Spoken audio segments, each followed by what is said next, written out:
பொண்ணுக்கு அவளோட பார்ட்னரை தேர்ந்தெடுக்கிற உரிமை அவளோட அப்பாக்கோ அண்ணனுக்கோ உறவினருக்கோ உற்றாருக்கோ நண்பருக்கோ யாருக்குமே இல்லை. அவளுக்கு மட்டும்தான் அந்த ரைட்ஸ் இருக்கு. இதுதான் டூட் பேசுற கோர். இதை வந்துட்டு அண்ட் முக்கியமாக ஒன்று சொல்லணும்னு நினைச்சேன். என்னன்னா, இது கொஞ்சம் நிறையா அந்த படம் வந்துட்டு இட் இஸ் கிரியேட்டிங் டிபேட்ஸ், இது கொஞ்சம் சொல்லாத விஷயம்லாம் கொஞ்சம் சொல்லியிருக்காங்க அப்படின்லாம் பேசுகிறாங்க. ஆக்சுவலாக எனக்கு என்ன தோணுச்சுன்னா, இது இது வந்துட்டு தமிழ்நாடு. ஸோ இந்த ஸ்டேட்டில் நிறையா பெரியவங்க இருந்திருக்காங்க. அந்த பெரியவரும் ஒருத்தர் இருந்திருக்காரு. அவங்கலாம் நிறையா சொல்லியிருக்காங்க. அவங்க வழியில் தான் நாங்கள் எல்லாம் வந்து பேசிகிட்டு இருக்கிறோம். ஸோ தமிழ்நாட்டில் இந்த மாதிரி ஒரு ஸ்டேட்மெண்ட் ரொம்ப புதுசுலாம் இல்லை. அது நிறைய பேருக்கு முன்னாடி சொல்லியிருக்காங்க. நாங்களும் நெக்ஸ்ட் ஜென்னா அதை எடுத்துகிட்டு போயிட்டு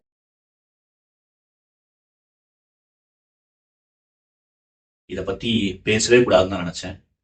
ஆனால் டியூட் பட டைரக்டர் கீர்த்தி சுரனான நீங்கள் டியூட் சக்ஸஸ் மீட்டில் பெரியார் போன்ற பலர் அப்படின்னு சொல்லிட்டு பெரியார் ரெஃபர் பண்ணது மூலியமா உங்களை நோக்கி சில கேள்விகளை கேட்க எங்களை தள்ளுறீங்க.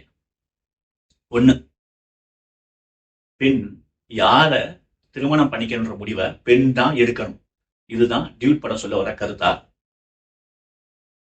நீங்க எடுத்துருக்க படத்துல அந்த பெண் முதலையே கன்ஃபியூஸ் ஆகி நிக்கிறா. அதுவும் என்ன கன்ஃபியூஸ் ஆகி, தான் யார விரும்புறோனே அந்த பெண்ணுக்கு தெரியாம கன்ஃபியூஸ் ஆகி நிக்கிறா. அப்ப வர்ற ஒரு ஆண் வழிகாட்டி அந்த பெண்ணை சரியான பாதை நோக்கி இட்டு செல்றாப்ல. சோ இதுதான் பெரியார்ட்ட இருந்து நீங்க கற்றுக்கிட்டதா? என்ன சொல்ல வரீங்க? ஒரு பெண்ணுக்கு முடிவு எடுக்கிற திராணி இல்லை. அதுவும் எந்த முடிவு? தான் யாரை விரும்புறோன்னு கூட அந்த பெண்ணால எடுக்க முடியாத முடிவு. சோ அப்ப ஒரு ஆண் வழிகாட்டினாதான் அந்த பெண் யாரை விரும்புறான்றதையே அந்த பெண்ணுக்கு புரிய வைக்க முடியும். ஆண் வழிகாட்டுதல் இல்லாம பெண்ணால விரும்பின முடிவை கூட எடுக்க, தான் விரும்புறவன் யாருன்றது கூட முடிவா எடுக்க முடியாது. இதுதான் நீங்க கடத்த விரும்புறதா?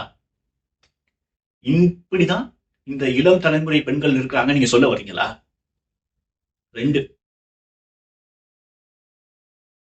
நீங்க வடிவமைச்சிருக்க பெண் கேரக்டர் காட்சிக்கு காட்சி, அந்த பெண் கேரக்டர் சரி, முக்கியமான பெண் கேரக்டர் மட்டும் இல்ல, எல்லா பெண் கேரக்டரும் காட்சிக்கு காட்சி அழுதுகிட்டே இருக்காங்க. பெரியார் நல்லா படிச்சு நல்ல கற்றுணர்ந்த நீங்க எனக்கு சொல்லுங்க, பெரியார் பெண் அழுகையை பற்றி சொன்னது என்ன? அழுகையை பற்றி சொன்னது என்ன? குறிப்பா பெண் அழுகையை பற்றி சொன்னது என்ன? பெரியார் சொல்றாரு, அழுகை என்பது பெண்ணின் மரபு அல்ல. அழுகை என்பது பெண்ணின் மரபு அல்ல, அது பெண்ணின் மீது வலிந்து திணிக்கப்பட்ட ஒன்று அப்படின்ட்டு. சோ நீங்க படிச்சு உணர்ந்துட்டு தான் இந்த படத்தை இப்படி எடுத்தீங்களா? சரி, அடுத்து வருவோம். பெரியார் சொல்றாரு, அழுகை என்பது எந்த முடிவையும் நோக்கி இட்டு செல்லாது, முயற்சி ஒன்றே வழிகாட்டும் கருவி. சோ இந்த பெண் கேரக்டருக்கு ஒரு முடிவு தேவைப்படுது. அந்த முடிவை நோக்கி இந்த பெண் சுயமா ஒரு அடி நாளும் முன்னெடுத்து வச்சாளா? ஒரே ஒரு அடி சுயமா முன்னெடுத்து வைக்கிறாளா? 3, மானம் என்பது பிறர் தருவது, மரியாதை என்பது நமக்கு நாமே தருவது. இது யார் சொன்னார் சொல்லுங்க?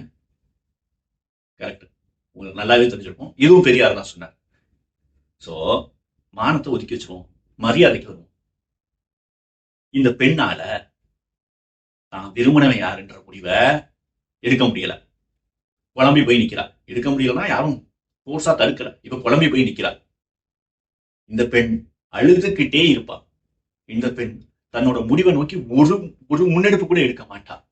இந்த பெண் 24 மணி நேரம் ஒரு ஆணை சார்ந்தே இருப்பா. இந்த பெண் சுயமா எந்த வேலையும் சுயமா எந்த முன்னெடுப்புகளையும் எடுக்க மாட்டா. இதுதான் பெண்ணோட மரியாதையா? இதான் பெண்ணுக்கு மரியாதையா நீங்க வடிவமைச்சிருக்க கட்டமைப்பா? சரி, மரியாதை இல்லை, விட்டுருவோம். மானத்துக்கு வருவோம். தமிழ் மரபு இலக்கியங்கள் சொல்றபடி மானத்துக்கு வரும். மானம், சிலப்பதிகாரத்துல கண்ணகி சொல்றாங்க, என் மனம் என் கணவனுக்கே, என் மனம் என் கணவனுக்கே. சோ இந்த படத்துல நீங்க வடிவமைத்திருக்க காவியத்தில் இந்த பெண்ணின் கணவன் யார்? இப்ப கஷ்டமான கேள்வி இல்ல? இந்த பெண்ணின் கணவன் யார்? நீங்க காம கலியாட்டத்துல படம் எடுத்திருக்கும் போது காமுற்றவன், காமம் கொண்டவன் கணவன் அப்படின்னு சொல்லிய கூடும். ஆனா காமம் கொண்டவன் காமுற்றவன் தான் கணவனா?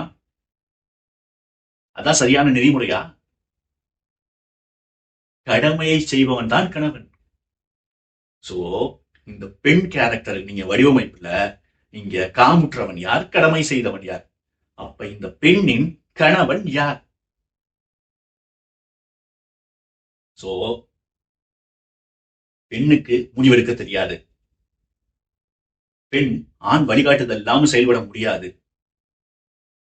பெண்ணால அவளோட தேவைக்கு அவன் எந்த முன்னெடுப்பையும் செய்ய மாட்டா. ஆண் வழிகாட்டுதல் படிதான் செயல்படுவா.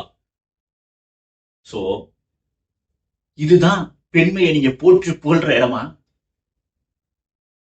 சரி, பெரியார படிச்சு அந்த புக்கையும் கரெக்டா படத்துல கொண்டு வரல. ஒரு சமூகத்துல நம்ம கூட வாழ்ற பெண்ணை கரெக்டான ஒரு சித்தரிப்புல படம் எடுக்கல. ட்ரைலர்ல கண்டதையும் காமிச்சு மக்களை ஏமாத்தி தேட்டருக்குள்ள கூட்டிட்டு வந்து மக்களை ஏமாத்திட்டோமேனு கொஞ்சம் கூட மனசாட்சி இல்ல, கொஞ்சம் கூட மன உறுத்தல் இல்ல, சுத்தமா சொல்ல போனா கொஞ்சம் கூட வெட்கம் இல்ல. ஏமாற்றி பிழைப்பு நடத்துறதுக்கு கொஞ்சம் கூட வெட்கம் இல்லாம ஏமாற்றி பிழைப்பு நடத்திட்டு அதை பெரியார் சொன்னாரு, அப்படி சொன்னாரு, இப்படி சொன்னாருன்னு உருட்டுறது உங்களுக்கு கொஞ்சம் கூட கேவலமே இல்லையா? ஆணவ படுகொலைகளை பத்தி நீங்க தான் உலகத்திலேயே முதல் படமா இது. ஆணவ படுகொலைகளை பத்தி கீர்த்தீஸ்வரன் வர்றதுக்கு முன்னாடி தமிழ்நாட்டுக்கோ இந்தியாவுக்கோ விழிப்புணர்வே இல்லை அப்படின்னு சொல்ல போறீங்களா?